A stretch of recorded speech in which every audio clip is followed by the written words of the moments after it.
సహోదరి ఎస్తేరు గారి యొక్క అద్భుతమైన సాక్ష్యంలో రెండవ భాగం. దేవుని యొక్క కృపను బట్టి ఎస్తేరు గర్భవతి అయ్యింది. కారణము చేత ఆమె వాంతులతో, జ్వరముతో చాలా బలహీన పడిపోయింది. పరిస్థితి బాగోలేదు. భర్త, అత్తమామలు కలిసి ఆమెను హాస్పిటల్లో చేర్పించారు. ఆసుపత్రిలో 3 దినాలు ఉన్న తర్వాత ఎస్తేరు భర్త ఎస్తేరు యొక్క తల్లిదండ్రులకు ఆమె యొక్క పరిస్థితిని తెలియచేసినప్పుడు వారు వెంటనే ఎస్తేరు యొక్క తల్లిదండ్రులు హాస్పిటల్కి వచ్చారు.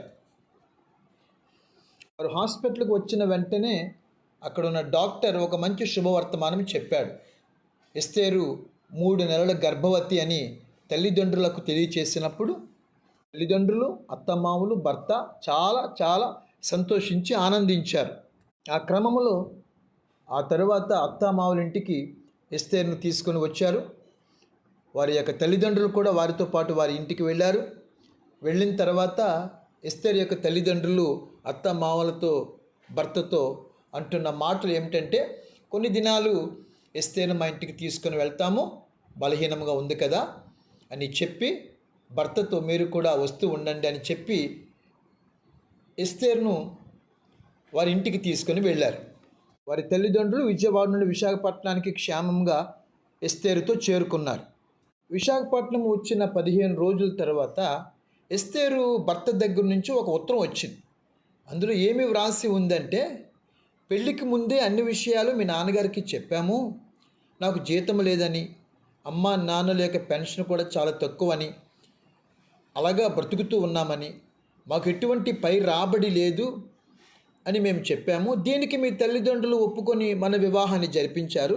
ఈ విషయాలు మీ తల్లిదండ్రులు నీతో చెప్పలేదా? ఎందుచేతనంటే మా గురించి, మా కుటుంబం గురించి, మన ఇంట్లో పనిచేస్తున్న పని మనిషితో నువ్వెందుకు అలాగ మాట్లాడావు అని ఉత్తరంలో వ్రాయబడింది. ఎస్తేరు గారు అంటారు, ఉత్తరములో నేను చెప్పని మాటలు వ్రాయబడ్డాయి. నా భర్త ఉత్తరములో ఏమని వ్రాసాడంటే, మా నాన్న పంపిన డబ్బులతోనే నేను బ్రతుకుతున్నాను, నా భర్త కుటుంబము నన్ను పోషించటం లేదు అని నేను పని మనిషికి చెప్పానని, ఆ పని మనిషి నా భర్త కుటుంబము వారికి చెప్పిందని వ్రాశారు. మాటలు విన్నప్పుడు నేను చాలా ఆశ్చర్యపోయాను, చాలా బాధపడ్డాను కూడా. ఎందుకంటే నేను చెప్పనివి అందులో వ్రాయబడ్డాయి. భర్త ఇంటిలో ఎలాగున్నానో, ఏమి తిన్నానో అనే విషయాలు కూడా నేను ఎప్పుడు ఎవరికి చెప్పలేదు. మరలా ఇంకా ఇలా వ్రాశాడు, నా కుటుంబము పరువు తీశావు, నా దగ్గర నీకు కష్టముగా ఉంటే విడాకులు తీసుకొని నీ ఇష్టం వచ్చిన వ్యక్తిని వివాహం చేసుకో అని వ్రాయబడింది. మాటలు విన్నప్పుడు చాలా కన్నీళ్లు కార్చి చాలా బాధపడ్డాను, కడుపుతో ఉండి కూడా. ఇక్కడితో సహోదరి ఎస్తేరు గారి యొక్క అద్భుతమైన సాక్ష్యంలో 2వ భాగాన్ని పూర్తి చేశాను. 3వ భాగము కూడా వెలువడుతుంది. జాగ్రత్తగా విని దైవ ఆశీర్వాదాన్ని పొంది ఆత్మీయ జీవితంలో బలపరచబడమని మనవి చేస్తున్నాను. ఆమేన్.